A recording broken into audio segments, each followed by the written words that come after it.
সংৰক্ষিত জনজাতীয় খণ্ড আৰু বেষ্টনীৰ এলেকাত অবৈধভাৱে বসবাস কৰা প্ৰৱৰ্জিত নাগৰিকসকলক উচ্ছেদ কৰিবলৈ লোৱা পদক্ষেপক সদৌ তিৱা ছাত্ৰ সন্থা, তিৱা যুৱ ছাত্ৰ পৰিষদ, সদৌ তিৱা সুৰক্ষা সমিতি, নিখিল বড়ো ছাত্ৰ সন্থা মৰিগাঁও জিলা আৰু কাৰ্বি ছাত্ৰ সন্থা মৰিগাঁও জিলাৰ তৰফৰ পৰা বিপুল আদৰণি জনাই এখনি সংবাদমেল অনুষ্ঠিত কৰে।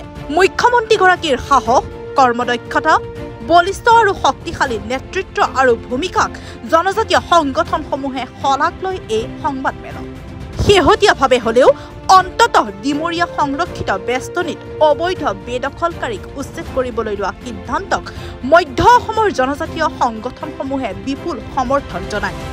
আনহাতে অসমৰ মুখ্যমন্ত্ৰী ডক্টৰ হিমন্ত বিশ্ব শৰ্মালৈ উষ্ম আদৰণি জনাই এখনি সংবাদমেল অনুষ্ঠিত কৰে মৰিগাঁও আৱৰ্ত ভৱনত। মই মৰিগাঁও জিলা বড়ো ছাত্ৰ সন্থাৰ প্ৰেচিডেণ্ট হিচাপে মই আপোনালোকৰ সাংবাদিক বন্ধুসকলক মই পোনপ্ৰথমে সকলোকে ধন্যবাদ জ্ঞাপন কৰিছোঁ। আপোনালোকৰ জৰিয়তে আমি মৰিগাঁও জিলা বড়ো ছাত্ৰ সন্থাই এইটোকে চৰকাৰলৈ আমি অনুৰোধ জনাবলৈ বিচাৰিছোঁ, বেদখলকাৰী যিমান মৰিগাঁও জিলা, নগাঁও জিলাৰ যিমান বেদখলকাৰী আছে তেওঁলোকক উচ্ছেদ কৰিব লাগে।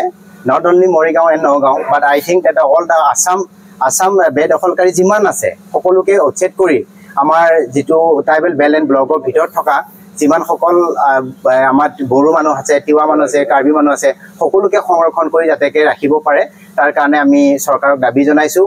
আৰু আমাৰ মৰিগাঁও জিলাৰ যিটো বিধায়ক আছে তেওঁকো আমি অনুৰোধ জনাইছোঁ, তেওঁ যাতে বলিষ্ঠ পদক্ষেপ লৈ আমাৰ ট্ৰাইবেল বেল্ট এণ্ড ব্লকত থকা যিবোৰ বেদখলকাৰী আছে তেওঁলোকক উচ্ছেদ কৰাত তেওঁ যাতেকে সহায় কৰি, চৰকাৰৰ লগত সহায় কৰি যাতে আমাৰ ট্ৰাইবেল বেল্ট ব্লকত যাতে মুক্ত কৰে তাৰ কাৰণে আমি বড়ো ছাত্ৰ সন্থা হৈ অনুৰোধ জনাইছোঁ।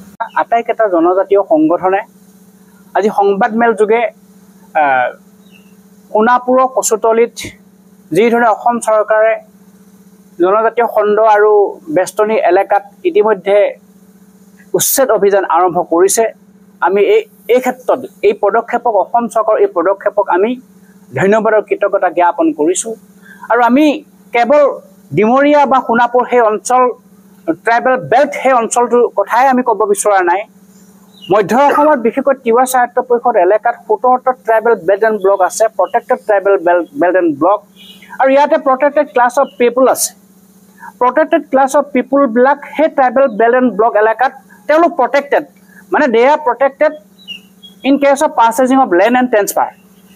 এই ক্ষেত্ৰত আপত্তি কাৰো নাই জনজাতিসকলৰ। কিন্তু কথাটো হ'ল মৰিগাঁও, নগাঁও, হোজাই জিলাটোক কামৰূপ জিলা সোণাপুৰৰ যি কচুতলিৰ যি ঘটনা প্ৰবাহ আমি বিচাৰোঁ, মৰিগাঁৱত থকা 7টা জনজাতি খণ্ড আৰু বেষ্টনী, নগাঁও জিলা 7টা, হোজাই জিলা 2টা, এই 16টাটো যি ধৰণে অধিগ্ৰহণ, বেদখল, বেআইনীভাৱে ভুৱা নামজাৰি, ইলিগেল লেণ্ড ট্ৰেন্সফাৰ মিউটেশ্যন হ'ল, ভুৱা নামজাৰি হ'ল, বিভিন্ন ধৰণৰ আমোলা বিষয়া, ৰাজচক্ৰ আমোলা বিষয়া, ঠিক চাব ৰেজিষ্টাৰ বিষয়া, ৰাজহ বিভাগৰ বিষয়া আমোলা কৰ্মচাৰীৰ জৰিয়তে এটা দীঘলীয়া সময় ধৰি ভুৱা নামজাৰি, অবৈধ নামজাৰি, অবৈধ বেদখল, এই ধৰণৰ যি মাটি বাৰীবিলাক হস্তান্তৰ হৈছে, আমি তাৰ বাবে কেইবাবাৰো উচ্চ ন্যায়ালয়ে দিয়া ৰায়ৰ ভিত্তিত আমি এভিকশ্যনৰ বাবে দাবী জনাইছিলোঁ। কাৰ্যসূচী আমি পালন কৰি আহিছোঁ, ৰূপায়ণ কৰিছোঁ জিলা উপায়ুক্ত কাৰ্যালয়ৰ সন্মুখত।